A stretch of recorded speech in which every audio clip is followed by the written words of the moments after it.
আসসালামু আলাইকুম। প্রিয় দর্শক, গতকাল মানে 18 ফেব্রুয়ারি যুক্তরাষ্ট্রের প্রেসিডেন্ট ডোনাল্ড ট্রাম্প আমাদের নতুন প্রধানমন্ত্রী তারেক রহমানকে অভিনন্দন জানিয়ে একটি চিঠি লিখেছেন। সেই চিঠিতে কি লেখা হয়েছে? ট্রাম্প যখন আমাদের প্রেসিডেন্ট আমাদের সরকার প্রধানকে অভিনন্দন জানান, সেটা তো আমাদের জন্য খুব আনন্দের খবর যে ওনারা এত বড় দেশ, বিশ্বের সবচেয়ে বড় দেশ, সারা দুনিয়াকে দাপিয়ে বেড়াচ্ছেন। হ্যাঁ, সারা দুনিয়াকে দৌড়ে বেড়াচ্ছেন, একে হুমকি দেন তারে হুমকি দেন। সেই দেশের প্রধান ব্যক্তি আমাদের প্রধানমন্ত্রীকে চিঠি লিখেছেন। এটা কি আমাদের জন্য আনন্দের নাকি উদ্বেগের? একটু কথা বলি। বিষয়টা হয়েছে কি, আপনারা জানেন যে ডক্টর ইউনূসের গভর্নমেন্ট যাওয়ার আগে, মানে বিদায় নেওয়ার আগে তড়িঘড়ি করে, মানে এত তড়িঘড়ি, এটা আর মানে এটা চিন্তার বাইরে, তড়িঘড়ি করে তারা যুক্তরাষ্ট্রের সঙ্গে একটা বাণিজ্য চুক্তি করেছে। কি সেই চুক্তি? চুক্তির ভেতরে কি আছে, কি শর্ত আছে, তারা আমাদের কাছ থেকে কত পার্সেন্ট শুল্ক নেবে এবং শুল্ক যা তারা যে কমাবে, কমানোর বিনিময়ে আমাদের কি কি জিনিস, তাদের কোন কোন জিনিস আমাদের এখানে বিনা শুল্কে ঢোকাতে হবে, অথবা তাদের সঙ্গে আমাদের কি কি ক্রয় চুক্তি হয়েছে, মানে আমরা কি কি তাদের কাছ থেকে কিনবো বলে অঙ্গীকার করেছি, কোন দামে কিনবো বলে অঙ্গীকার করেছি, এর কিছুই আমরা কেউ জানি না।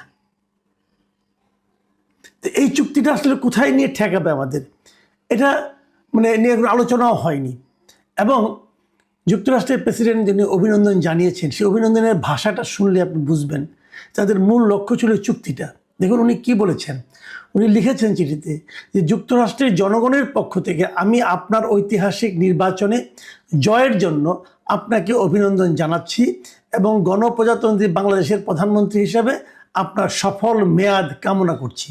সফল মেয়াদ, আচ্ছা, একজন লোক নির্বাচিত হবে, ওনার সফল মেয়াদ আপনাকে কামনা করতে হবে কেন? উনি তো পূর্ণ মেয়াদে থাকবেন, আবার কামনা করতে হচ্ছে কেন? তার মানে এখানে একটা কিন্তু আছে যে আমি সফল মেয়াদ কামনা না করলে আপনি থাকতে পারবেন না, একটা হুমকি আছে। শুনেন আর কি বলেছেন উনি। উনি লিখেছেন আমাদের দুই দেশের অংশীদারত্ব, পারস্পরিক শ্রদ্ধা এবং একটি মুক্ত ও অবাধ ইন্দো প্যাসিফিক অঞ্চল গড়ে তোলার অভিন্ন স্বার্থের উপর ভিত্তি করে প্রতিষ্ঠিত। মানে একটা মুক্ত এবং অবাধ ইন্দো প্যাসিফিক অঞ্চল গড়ে তুলতে হবে। মানে এই যে ভারত এবং চীন, এই এশিয়া প্যাসিফিক এরিয়াতে এখানে যে আপনার যে একটা সামুদ্রিক পথ আছে, হ্যাঁ, ভারত মহাসাগর প্রশান্ত মহাসাগর, এই জায়গাটাতে, তো এইটা নিয়ে ওনার খুব আগ্রহ। তো এটা নিয়ে অনেক দিন ধরে আগ্রহ অনেকেরই, ভারতের সঙ্গে, চীনের সঙ্গে, ওনাদের সঙ্গে, তাইওয়ানের সঙ্গে অনেক দিন ধরে একটা ঝামেলা চলছে। তো ওই জায়গায় আমরা যেন তাদেরকে হেল্প করি। আমরা কীভাবে হেল্প করবো? আমরা হেল্প করতে পারি যে আমাদের টেকনাফ, আমাদের সেন্ট মার্টিন, এগুলো যাতে তারা এখানে থাকতে পারে, ঘাঁটি করতে পারে, এগুলির মাধ্যমে। দেখেন এইগুলি নিয়েই কিন্তু আলোচনাটা হচ্ছে, অনেক দিন ধরে হচ্ছে। যা হোক, তারপরে উনি কি লিখছেন, যেখানে শক্তিশালী ও সার্বভৌম জাতিগুলো সমৃদ্ধি লাভ করতে পারে। উনি আরেকটা জায়গায় লিখেছেন, এটি হলো সবচেয়ে ইম্পর্টেন্ট আলাপ, যে মেয়াদ শুরুর এই সময়ে আমি আশা করি আমাদের পারস্পরিক বাণিজ্য চুক্তি বাস্তবায়নের মাধ্যমে বাণিজ্যিক সম্পর্কের গতি ধরে রাখতে আপনি আমাকে সহায়তা করবেন। এই চুক্তি আমাদের উভয় দেশের কৃষক ও শ্রমিকদের জন্য কল্যাণকর। তার মানে যে চুক্তিটা করা হয়েছে সেই চুক্তিটা বাস্তবায়নে তারেক রহমান সাহেব ওনাকে সহায়তা করবেন। মানে চুক্তি বাস্তবায়নে লাভটা ওনারই হবে, ওনাকে, আমাদেরকে হেল্প করতে হবে, আমাদের দেশকে। এই হলো গিয়ে তার চিঠির ভাষা।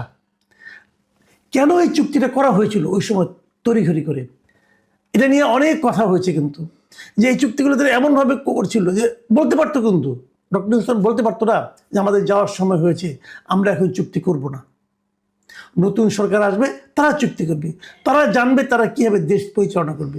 কিন্তু তা না, ওনারা অতি দ্রুততার সঙ্গে এই চুক্তিটা করেছেন। এবং বলা হয়ে থাকে, এই কথা সত্য মিথ্যা আমরা হয়তো পরবর্তী সময় বুঝতে পারবো, বলা হয়ে থাকে এই যে ইউনূস সরকারের প্রতিনিধি হিসাবে ডক্টর খলিলুর রহমানকে গুরুত্বপূর্ণ পদে, মানে পররাষ্ট্রমন্ত্রীদের আইনে বসানো হয়েছে, সেটা এই চুক্তিটার কারণেই, যে বাণিজ্য চুক্তি বাস্তবায়নের জন্য, যুক্তরাষ্ট্রের সঙ্গে সম্পর্ক ভালো রাখার জন্য, অথবা যুক্তরাষ্ট্রের কাছে যে যে জিনিস, যে যে দাসখত দিয়ে আসা হয়েছিল, সেটাকে যেন অক্ষরে অক্ষরে মানে পালন করা যায়, এই জন্যই ওনাকে সকল সমালোচনাকে উপেক্ষা করে ওনাকে পররাষ্ট্রমন্ত্রী বানানো হয়েছে। এরকম কথা আলোচনা হচ্ছে, কিন্তু সত্য মিথ্যা আমি বলতে পারবো না। আমিও দর্শকদের বলছি, আপনাদেরকে সত্য মনে করবেন না, সত্য না হোক এটি আমরা চাই, কিন্তু এই আলোচনাগুলো যখন উঠছে তখন আমরা কিভাবে এটাকে উপেক্ষা করব। দেখুন, আরেকটা কথা, মানে আসলে আমি মাঝে মাঝে ভাবি, এই যে ডক্টর ইউনূস লোকটা আছে না, এই ভদ্রলোক আমাদের দেশের এই 1.5 বছরে এত ক্ষতি করে দিয়ে গেছেন, এত ক্ষতি যার কোনো সীমা হয় না। একটা গণ আন্দোলন, যে আন্দোলন থেকে আমরা অনেক কিছু পেতে পারতাম, সেটা কিন্তু ধ্বংস করে দিয়ে গেছেন। স্টুডেন্টদেরকে ক্ষমতার লোভ দেখিয়ে, তাদেরকে মন্ত্রী বানিয়ে স্টুডেন্ট অবস্থায় তাদেরকে মানে আপনার নানা রকম অনৈতিক কর্মকাণ্ডের সঙ্গে লিপ্ত করে দিয়ে গেছেন। তাদেরকে যে পলিটিক্যাল পার্টি বানিয়েছেন, তাদেরকে আবার ক্ষমতা শেয়ার দেওয়ার চেষ্টা করেছেন, উনি নিজে ভূমিকা রেখেছেন, এগুলি করেছেন। আর বিপরীত দিকে দেশটাকে গরিব বানিয়ে দিয়ে গেছেন। কত লোক যে বেকার হয়েছে ওনার সময়, 400 থেকে 450 গার্মেন্ট ফ্যাক্টরি বন্ধ হয়ে গেছে এই ডক্টর ইউনূসের সময়। ওনাকে বলা হয় উনি নাকি দারিদ্র্যকে জাদুঘরে পাঠাবেন। উনি কিন্তু মানে অনেকদিন ধরে ওটা মটো উনি বলে আসছেন যে আমি দারিদ্র্যকে জাদুঘরে পাঠাবো। জাদুঘরে কী পাঠাবো? ওনার আমলে, ওনার এই 1.5 বছরে এই দেশে নতুন করে আরও 30 লাখ লোক বেকার হয়েছে। এই ডক্টর ইউনূস এটা করে দিয়ে গেছেন। এবং অর্থনীতির বিভিন্ন প্যারামিটারে আপনি যদি দেখেন, আপনার মাথা খারাপ হয়ে যাবে যে সরকারি বিনিয়োগ গত 10 বছরের মধ্যে সর্বনিম্ন পর্যায়ে রয়েছে। এবার মানে সরকার তো কিছু বিনিয়োগ করে বিভিন্ন খাতে, সবচেয়ে নিম্ন, গত 10 বছরে এত নিম্ন পর্যায়ে কখনো বিনিয়োগ ছিল না।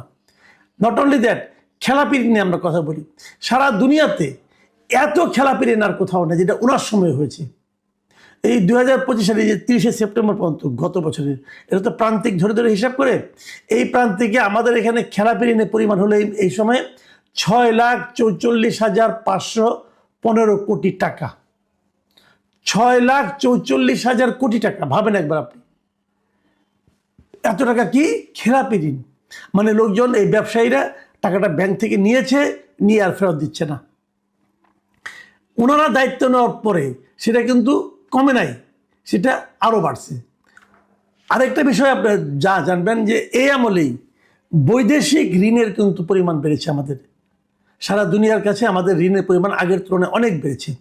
এবং দেখা যাচ্ছে যে এই সরকারের ঘাড়ে, যে নতুন সরকার আসছে, তাদের ঘাড়ে এখন ঋণের বোঝা, ঋণের পরিমাণ কত জানেন?